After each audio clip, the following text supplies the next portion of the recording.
Hello, and welcome to VRChat. So, what is it? VRChat is a limitless virtual universe where you can be anyone and go anywhere. Players step into custom avatars and explore thousands of user-created worlds. Neon cities, cozy cabins, alien planets, anything you can imagine. But what truly hooks people isn't just the creativity, it's the connection. Strangers become friends, communities form overnight, and every world feels like a doorway to a new story.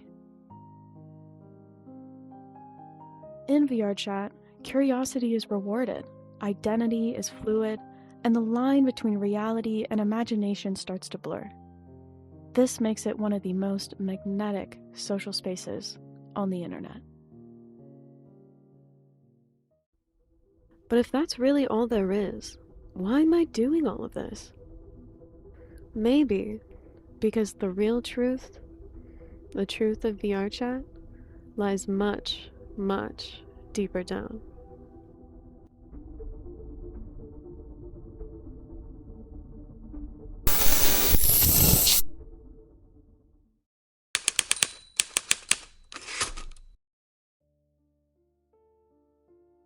Virtual reality promised a new frontier of connection and freedom. But for many, especially women and children, it has become a hostile, unregulated territory. The embodiment and presence afforded by VR environments mean that experiences of harassment, simulated touching, sexual gestures, and violations of personal space feel much more intense, confrontational, and traumatic in comparison to abuse in traditional online spaces. We begin by examining the profound human cost of this digital landscape. We will then ask the question, why do platforms like VRChat allow this violence to happen? The answer lies not just in the bad actors, but in a systemic structure where corporate profit is prioritized over user safety, enabling harm against the most vulnerable through exploitation and regulatory neglect. We argue that this violence is structurally guaranteed by unchecked capitalism. We use feminist critiques to identify misogyny as a political tool of subordination, and the Marxist critique of alienation to expose how this platform exploits our vulnerabilities. Finally, we analyze the structural complicity of the state through the regimes of permission, which facilitates corporate power at the expense of user safety.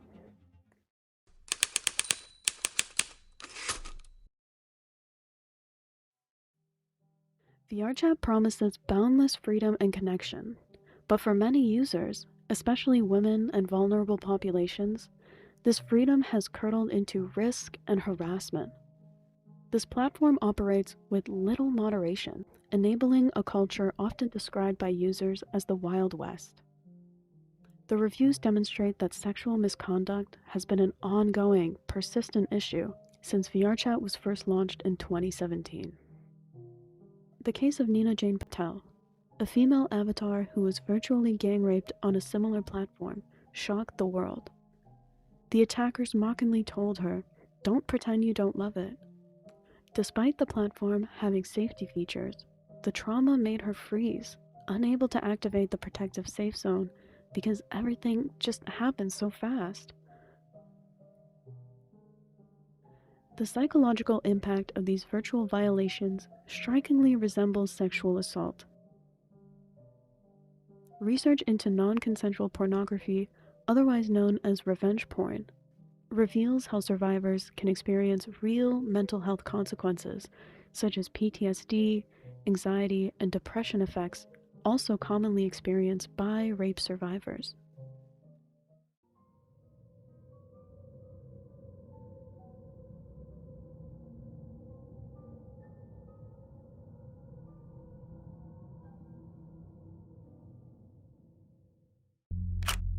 Alyssa was very sexually active with me. She wanted me to go visit her in real life so that she could have sex with me.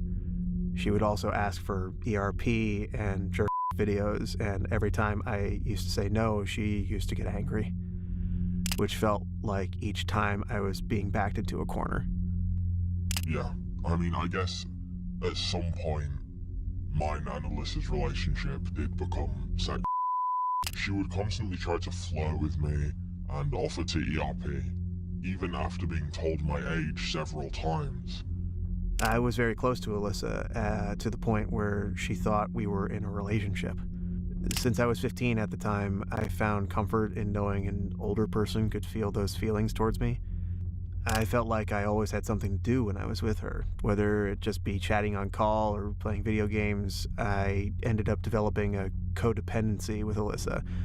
Yeah, Alyssa was involved with multiple minors. I never understood why everyone was okay with it, but I've heard Alyssa often say, it's not illegal if both sides agree to it. So, I don't know, I guess everyone just believed her when she said that. Which I know sounds weird, but I don't know, it just wasn't questioned too much. Alyssa Afton grew up with me, and she has had experiences with a lot of my friends who were under 18 years old. The mental scars this whole experience has put on my mind are so extreme that I was recently diagnosed with Stockholm Syndrome, which is why I found myself going back to seek comfort in Alyssa's presence after breaking out of the cycle so many times.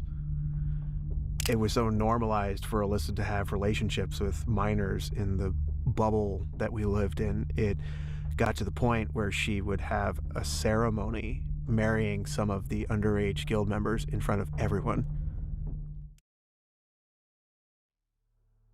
A major facet of this trauma is the devastating loss of control over one's body and sexual agency. For one survivor, the violation stemmed not from the naked images of themselves, but from the fact that she did not have a choice in their sharing, leading to these feelings of violation. The harmful representation of women, often hypersexualized and objectified in VRChat, reinforce the power dynamics rooted in misogyny, which function as a system that polices and enforces women's subordination. This structural misogyny degrades women and trivializes the violence against them, which subsequently reduces the probability that victims report the acts. When users, particularly minors, report the abuse, the common perception is that the developers won't do anything about this. This consistent platform failure to acknowledge harm creates epistemic violence, a failure by the audience, in this case the platform and its developers, to communicatively reciprocate due to reliable and harmful ignorance. This failure can lead to testimonial smothering, where the victim truncates their own testimony because they perceive the audience as unwilling or unable to address the risky content. Imagine having to endure the trauma, then spend up to 15 minutes gathering video evidence, editing it, and submitting it, only to have the abuser banned for a mere 24 hours. This makes many victims feel as though the entire effort is just a total waste of my time. The crisis of safety is most acute for children. Although VRChat is officially rated 13+, there is no reliable mechanism to verify age or identity. Complaints about the lack of strict age restrictions are numerous. Consequently, the game is plagued by reports of pedophiles and groomers lurking around and operating disturbingly in the open. One negative review lamented that the game is full of degenerates and pedophiles. Because VRChat struggles with age verification, users frequently call for age segregation, arguing that no children should be allowed to play with adults, period, due to the presence of adult predators. The group I joined right after you basically was a group of people who were like, oh, we allow anything to happen in our group with no consequence except for talking about that was the only thing, right? So when I talked to them about it, I had mentioned, like, what happens if a kid were to join your instance and you're introducing to them? They basically said, it's not our fault, it's the parents' fault for not moderating the child. Because let's say you're 14, 15, 16, right? You're not really a child, but you're still underage, right? And you're joining this group that is allowing racism, sexism, like the whole 9 yards, and you're not moderating it and you're introducing it to this kid. Like, at what point do you draw the line, right? I mean, you're sitting there knowingly allowing children to be introduced to sexual topics like that. Like, how else are you going to look at it? You're not stopping it, you're enabling it.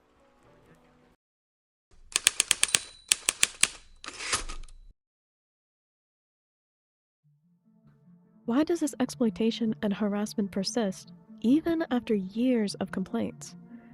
The systems governing social VR operate under the laws of platform capitalism, where profitability and popularity are often stronger incentives than social good. Since the game is free to download, its vast wealth potential relies on generating engagement and collecting user data. This relentless pursuit of profit leads to alienation, where the promise of community is betrayed. Many VRChat users are highly vulnerable, describing themselves in reviews as battling feelings of anxiety, depression, or loneliness. They often start playing because they feel as though they can't find friends or connections in real life. Yet this time spent seeking vital connection is not respected as true free time. Instead, their vulnerability is mined by the system for engagement and data. Because the developer's primary goal is maximizing profits, user safety and well-being are simply not a part of the consideration. The relentless drive for profit generates systemic injustice and insecurity.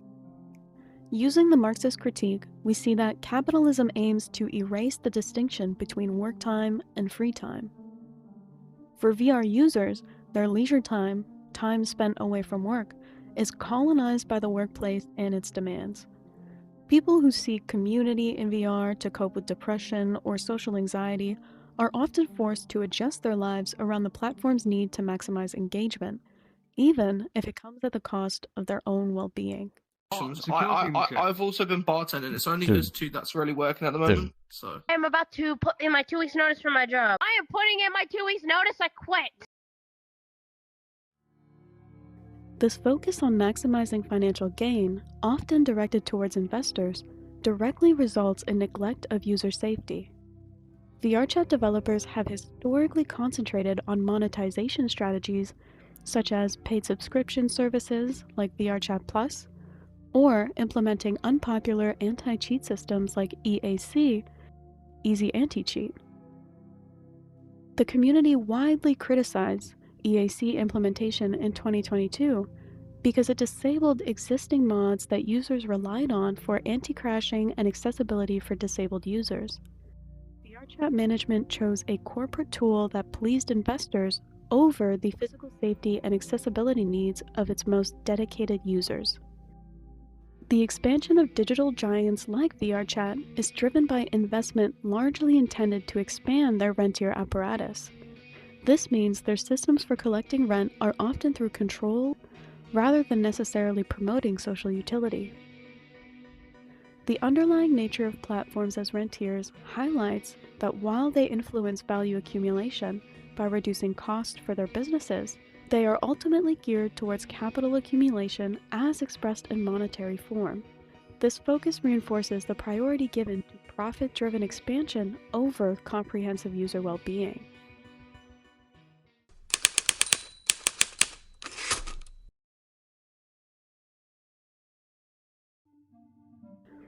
Okay, first, let's explain what this means.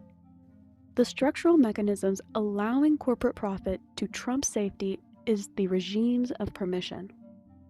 Corporate harms are not merely the unintended consequences of regulatory failure. Instead, the state structurally enables this harmful system by granting corporations immense privileges, such as limited civil liability and the power to operate essentially unchecked. The state's primary goal is then transformed from a policeman to a catalytic facilitator that ensures a stable and uninterrupted system of capital accumulation. So, how does this relate to VRChat? The structural complicity creates a regulatory vacuum, where platforms like VRChat operate. With no effective top-down enforcement, predators and extremist groups find these platforms ideal for recruitment and organizing. And VRChat developers allow this content because there are no real consequences for reported users. I can join you, One whatever. report on someone's account Every will 9 not months. do anything. One report on a group will not do anything. Right? You would either need hard evidence, Hold on, one sec. recorded evidence of something happening in your group or of that group. Yeah. If I was to have recorded that and send it in to VRChat himself, like report it to VRChat with a video evidence, something would happen. But I put just a basic report in, nothing's gonna happen. I know nothing's gonna happen. No, nothing will happen without that. The burden of protection is shifted entirely on the individual and parents. This burden is often insurmountable, especially for lower-income families who face a digital literacy gap and spend less time supervising their children online. What can we do about this problem? How can we even hope to fix it ourselves if not even the platform itself wants to help? The core issues lie in the rules of the system itself. Since developers are structurally motivated to protect their profits, policymakers should be the one enforcing the limitations and security features. Legal classification must reflect the trauma. By shifting the focus from individual failure to systemic accountability, we transform the narrative of trauma into political action, creating research with counter-hegemonic potential.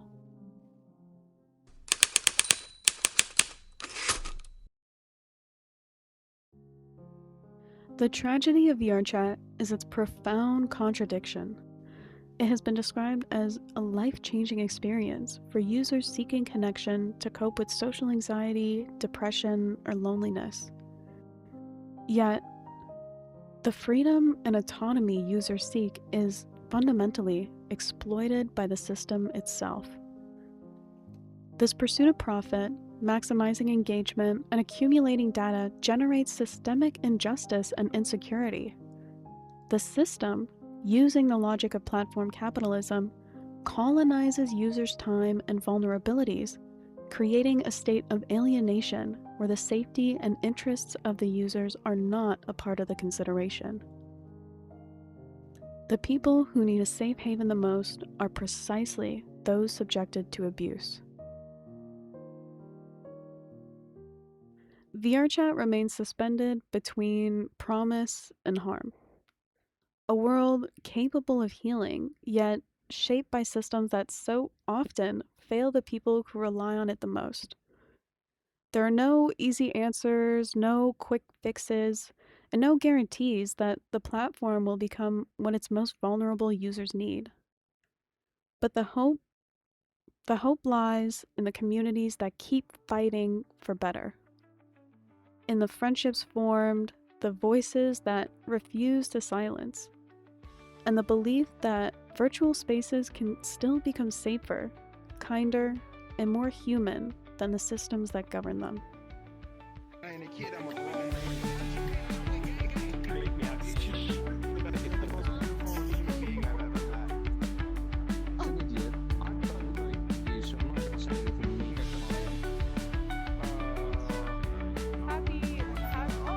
Happy birthday, Aries.